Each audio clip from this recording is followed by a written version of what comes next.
District of Conservation is sponsored by CFACT. To learn more about our sponsor, head over to cfact.org. Thank you so much for listening to the show. Welcome to District of Conservation. I am your host, Gabriella Hoffman. This podcast offers a sober examination into all things hunting, fishing, shooting sports, energy, environment, and the public policy surrounding it. And this podcast also specializes in original interviews that you won't hear elsewhere. Here's what I have for you today. This episode will be heavy on Montana. I'm going to first focus on what happened in Kalispell at our annual POMA business conference, and I'm going to touch briefly upon how you can help with the flooding situation in the areas bordering Yellowstone National Park. Kalispell was absolutely beautiful. It was also a nice reprieve to the scorching temperatures that were being felt here on the East Coast and much of the Southeast, Northeast. I think a third of the country was under some heat advisory, so to go to Montana where this was not being felt was nice. And it wasn't so cold as I thought it would be. But it was my second trip to Montana. I went first time last year to do my report on grizzly bear conservation, black bear conservation in general. Beautiful place. And just experiencing the Flathead Valley was really something. I really enjoyed exploring downtown Kalispell. We did a scavenger hunt as part of our board kind of bonding activity, so that was really fun. Great food, lovely people. Can't complain about the area. And interestingly enough, it's one of the fastest growing places in the country, especially in Montana. According to the U.S. Census Bureau, Kalispell and Flathead County have grown very, very exponentially at the height of COVID, slightly more than Bozeman. So that was really interesting. And it's also attributed to the Yellowstone effect. There's a great piece on the CNBC talking about this and actually how native Montanans and actually these wealthy transplants are kind of pitting themselves against one another. And there's a lot of kind of friction. Obviously, when places become more popular, it raises housing costs and there's some balance to be had there. But an interesting dynamic unfolding in Montana, obviously due to the show, which is found on Paramount TV and Kevin Costner's character and just the cast and crew, really kind of bringing light to how beautiful the region is. I think many people have never gone to the Wild West or the Mountain West more so, and the show has kind of brought a new light to the region, a newfound appreciation. But like with anything, a lot of fanfare can bring higher costs, more troubles, things of that sort. So interesting article. I got to do a little fishing at Pine Grove Park. Beautiful place that is managed by Montana Fish, Wildlife and Parks, the state wildlife agency. I was not successful in catching fish, but I did catch some footage of an osprey having a lot more success than me, and just seeing that was really nice, a nice little change. And I got to talk to some of the locals when I was making my rounds around the park, just to kind of gauge what you can expect there. I did see some trout with my polarized sunglasses, so it wasn't totally fruitless. They always say a bad day of fishing is better than a good day of work. Some friends from POMA were able to successfully net fish. They went like 45 minutes north or east. I don't exactly know where Thompson River is. Did have their luck there, but I was fine with just staying close to the hotel and just enjoying some stuff pre-conference. I just finished my first year on the board of directors, and I am serving a 3-year term, and we had several board meetings. We've had some turnover, obviously the looming effects of COVID. It's not really putting us in a precarious situation, but we're trying to figure out some certain things. We're still deciding our 2023 location, conference location. So members who are listening, we're working very, very diligently to ensure we have a location, and we will sometime in the coming weeks. I think the organization will come away stronger. We've been able to build up committees. So any members listening, please, if you have not already, sign up for committees. We need help with conference and marketing committees, bylaws, everything there. So organizationally, I think we are very strong going forward. And I look forward to playing an even more, I would say, impactful role and staying involved. And I'm going to help with committee as well because I want to help ensure that things run smoothly. I want also our members to be empowered to be involved. So I've been trying to encourage our members to similarly get involved. So it's not just all of us board members being tasked with everything. But the conference, I would say, went really well. We had a pretty decent attendance considering all the factors possibly working against us, of course, because a few months leading up to the conference, a lot of people said the flights are expensive. I don't think I can come. But we still had a very good showing. We had maybe 150 to 200 people in attendance. It's not bad for a regional conference. But even with the factors working against us, we had a great time. It was just great to catch up with people I've gotten to know across the years. I got to meet some of our new members. I got to get to know people better that I met in recent conferences. And in the height of COVID, or in the time of COVID more so, I would say at the tail end of it, it's really good to have in-person gatherings just so you can get outside your home, experience a new place, and really just enjoy what outdoor media has to offer. And we, on the board, actually did a fun scavenger hunt around Kalispell. I think I did a little too much drinking, but nothing that would impair me severely. We got to go to 3 different breweries, and just talking to the local shop owners and the brewmasters was really nice. A lot of different offerings. I'm going to showcase some more businesses and places we visited throughout social media. I also got to attend my first rodeo at the Majestic Valley Arena, just north of downtown Kalispell, and they gave us kind of a private rodeo for POMA members. And so we had a great dinner with barbecue and mac and cheese and all this other stuff, good dessert. And it was just a great time. Very patriotic. It was on Flag Day, of course.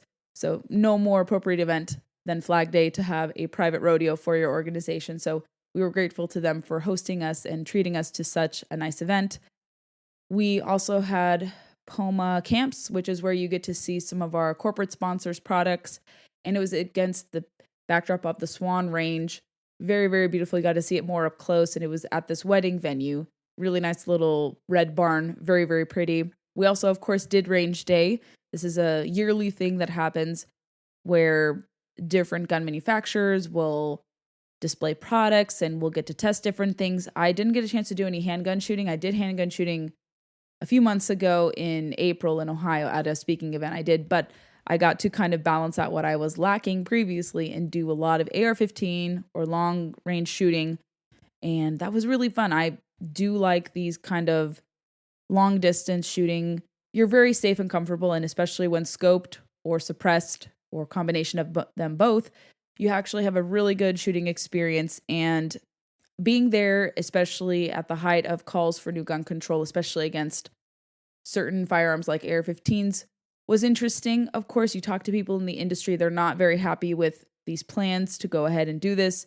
And if you have any familiarity shooting with AR-15s, you know that they're not often used in crime. And 2, they're not as scary as the media makes them out to be. And this isn't to discount what happens with mass shootings, but tools can be abused by anyone. Any tool can be used. And certainly people love to scapegoat firearms. But you talk to people in the industry, they do not like seeing their products abused. And just shooting with AR-15s reminded me of that you can use, and in most 99% of settings, these firearms are used safely and not maliciously. And I think that's what I hope more media members can take away from going to events like this. More people from the public, especially my fellow media members here in the Beltway, went to events like this, they would see that these guns are largely handled safely. Gosh, we had our auction, we had POMA after hours, we had a ladies' fireside s'mores event where some guys crashed, which was funny. But that was a great event to talk to more of the ladies who are part of our membership and talk to them about how we can better serve them as a board and as an organization. So that was really nice just to talk to the women of POMA more so. And what else did we have? We had just a great time. And like I said, we will have our 2023 location squared away very, very soon. If you're a aspiring outdoor communicator, POMA, I have made a pitch so many times, not just simply because I'm a board member, but also I've seen the value of POMA. I was, in my first year, awarded a Pinnacle Award. I'm amazed that they recognized that my reporting somehow was deserving of a top Pinnacle Award in conservation.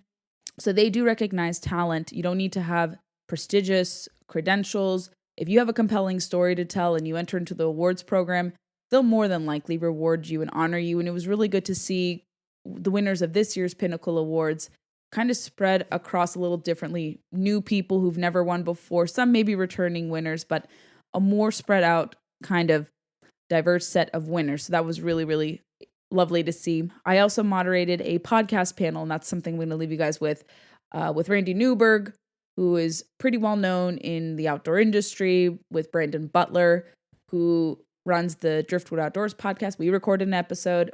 Samuel Ayers of the Wild Initiative, who's been on the podcast, was also a panelist. And just talking to our membership and those in attendance about navigating the podcasting wilderness was a lot of fun. I got a lot of great feedback for moderating the podcast. And I know there's a lot of interest among our members to either create podcasts or learn how to be adept at pitching themselves as guests for podcasts. So I think that was a great takeaway. And I think we're going to explore similar insight sessions and breakout sessions like that in the future. So I appreciate the feedback with that. But all in all, a great week, especially compared to what people south of us in Kalispell had encountered. You all have probably seen the reports coming out of the area surrounding Yellowstone National Park. I'd seen some footage from friends who live close by, like in Tom Minor Basin outside Livingston, Montana.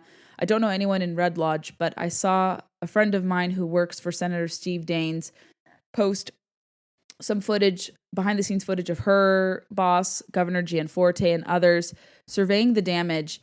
And it really is very sad and catastrophic just to see that, a beautiful place that is visited by millions of people each year outside the park limits. The park itself, I don't know exactly how much damage is there, but initial estimates estimate that there's probably upwards of billions of dollars in damage and that it'll take years upon years to rebuild the area. But Montanans are very tough.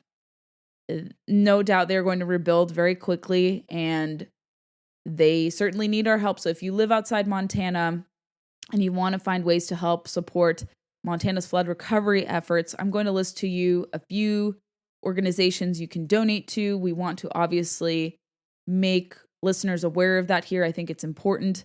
A lot of people are politicizing this event, obviously saying that it's because of extreme climate patterns, extreme weather events. And this is a once in like a millennium type event. These type of flooding events, tragedies don't happen very frequently.